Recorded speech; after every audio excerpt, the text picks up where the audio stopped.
فيا من تشعر بالبؤس وتظن أن الدنيا قد أظلمت، فقط ارفع يديك للسماء ولا تقل كيف ستحل، أفتضيق بعد هذا؟ بل تضرع لمن يسمع دبيب النملة. كونوا على يقين أن هناك شيئا ينتظركم بعد الصبر.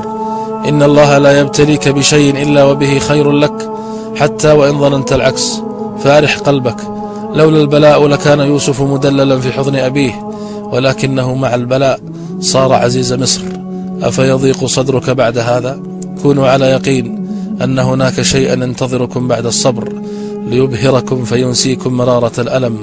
يا رب، من فتح رسالتي هذه وسمعها افتح عليه بركات رزق السماء، رزقا من السماء والأرض، ومن نشرها بين العباد فأدخله جنتك بغير حساب ولا سابقة ولا عذاب، وفرج يا رب همومه.